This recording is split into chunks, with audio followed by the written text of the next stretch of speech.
Well, Democrats are going ahead with their party line spending bill for Biden's economic priorities, and they are doing it without any GOP input. Also, child tax credit payments will start hitting bank accounts today. Joining us to discuss is Republican Congresswoman from South Carolina, Nancy Mace.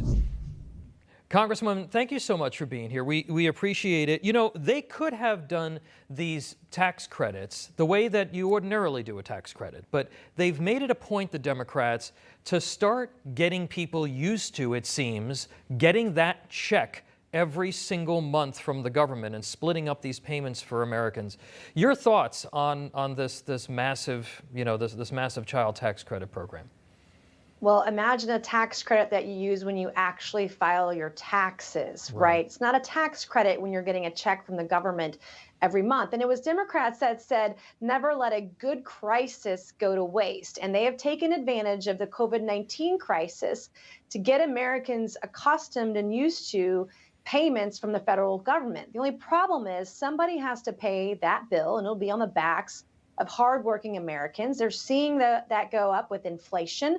Their taxes are going to go up, and this is not going to be good. We need to make sure that we don't pay people to stay home when we've got businesses that are desperate to get workers back so they can keep their doors open.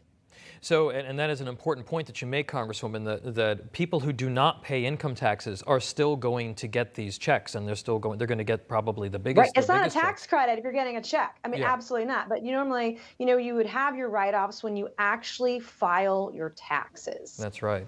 That's right. Congresswoman, whatever happened to this notion that Joe Biden talked about, that Republicans and Democrats were going to work together to try to advance policy? Chuck Schumer wants to steamroll the biggest welfare expansion in 50 years through the Congress.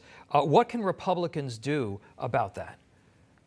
Well, we can win the House of Representatives in a year and a half. That is the only way we're going to stop this freight train from happening. You've got Chuck Schumer and Nancy Pelosi and the Hamas squad, AOC and her friends, that are steamrolling the White House right now. They've done more damage in 6 months than I thought possible in 4 years. And look, the bipartisan infrastructure package simply wasn't good enough for the socialist wing of the Democratic Party. They have had to appease the socialists in their party, like Bernie Sanders and AOC and the squad, which is why you're seeing this $3.5 trillion package come out yesterday. You get free college, Green New Deal mandates being spent, and green cards for people who are here illegally.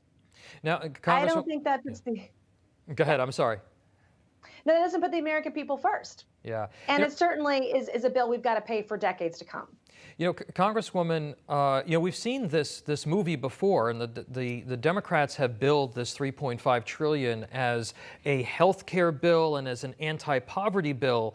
But if you look at a lot of the federal anti-poverty programs, we've been talking about this for 50 years. They don't seem to really be working. And are Republicans going to be able to then push back when they take back control of the House and roll back some of these programs? Do you think that the Republican Party has the courage to do that? Well, we'll have to see. I mean, the cards are for us to get a majority in the House. I think the Senate is largely gone in 22, but in 2022, Republicans have a real shot at winning not just 5 or 6 seats, a dozen or 2 dozen seats based on the way the economy is going, the spending, the debt, the deficit, taxes. We have a lot to run on.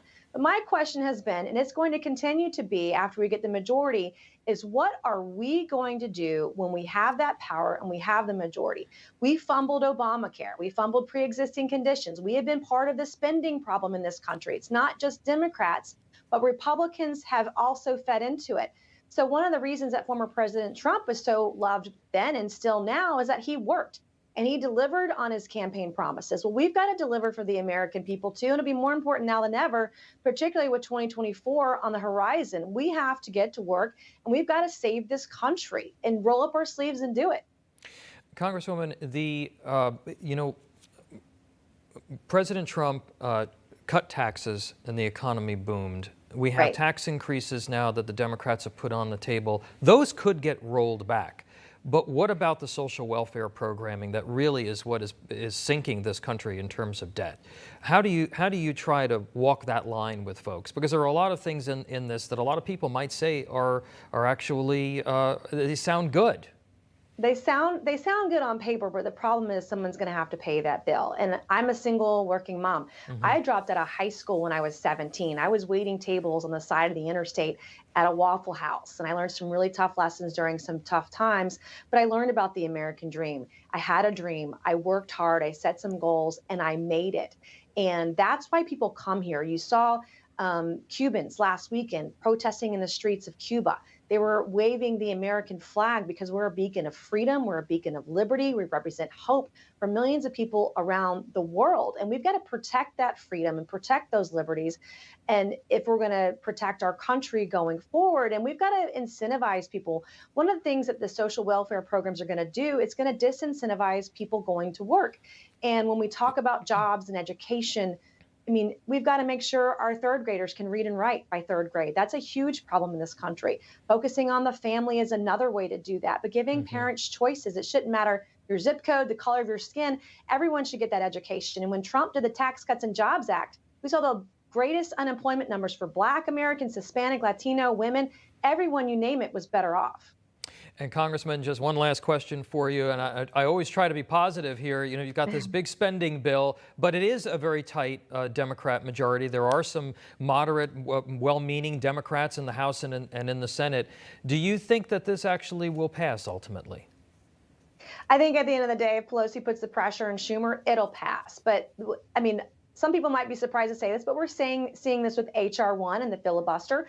There are two Democrats in the Senate that are putting their money where their mouth is, who are consistently taking the same position today that they had 3, 4, or 5 years ago. And that's Senator Kristen Sinema and Joe Manchin. And, you know, we've got to be grateful for those two folks holding the line in the Senate to protect some of the freedoms that we're all fighting for. Congresswoman Nancy Mace, South Carolina, thanks for your insights and being with us today. Thank you, as always.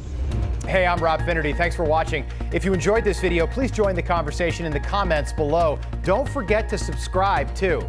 Hit the bell icon to be alerted to breaking news. And remember, there's a whole lot more on Newsmax TV, America's fastest growing cable news network. Newsmax TV, we're real news for real people.